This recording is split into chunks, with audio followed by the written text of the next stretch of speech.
Alright, Chapter 7, Part 3, Naming Acids. We haven't really talked much about acids because acids come a good bit later, but since we're talking about nomenclature and how to name things, we need to go ahead and cover this part. So what is an acid? Well, acids are compounds that form hydrogen ions in water, or hydrogen cations in water. Our formulas begin with H, so if you see an H at the beginning of the formula, you're going to automatically start thinking, this is an acid. Example, HCl, hydrochloric acid, H, starts with an H, Cl. Another example is nitric acid, starts with an H, we know that it's an acid. And sulfuric acid starts with an H, so we know that it is an acid.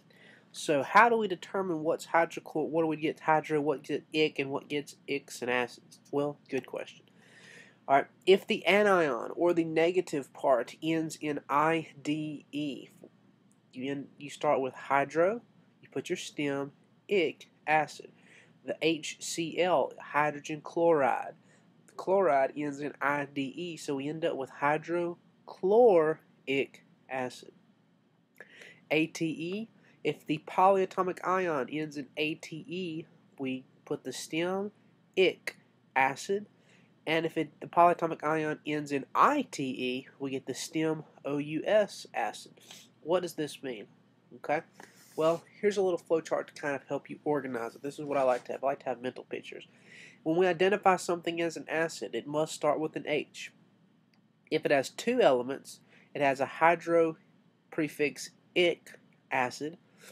If it has more than two elements or three elements, called oxyacids, by the way, we call that has no hydro prefix, and then we have to determine whether it ends in ic or us. If the polyatomic ion ends in ATE, then it becomes ic.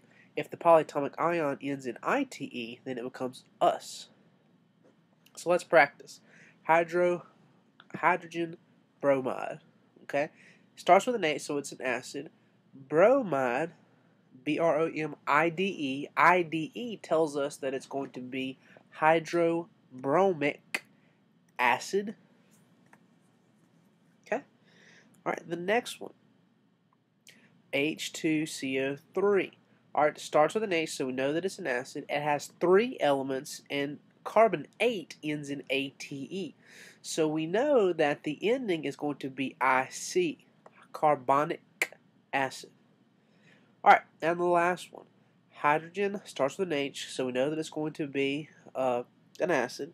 It has three elements, and SO3 is sulfite, so it ends in ITE. So we're going to end up with sulfurous, OUS, acid. Okay? Alright, let's go from names to formulas. Hydro, that automatically tells you that it's only going to have two elements. And all acids start with H, so we know what one element is. We just got to figure out what the other element is. Well, fluor tells us a whole lot. It tells us that it's going to be fluorine.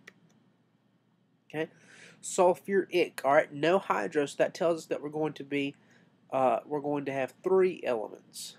All right, and it ends in IC, so that means the original ending is going to be the sulfate, ATE, IC-ATE, sulfate acid. And a polyatomic ion. Alright, so we get these two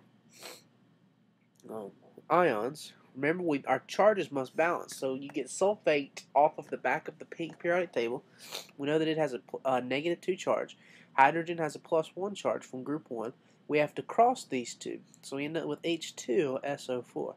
Now, nitrous acid. We know that it has three elements, because it doesn't start with hydro, and it ends in OUS, so that means that it started out as ITE.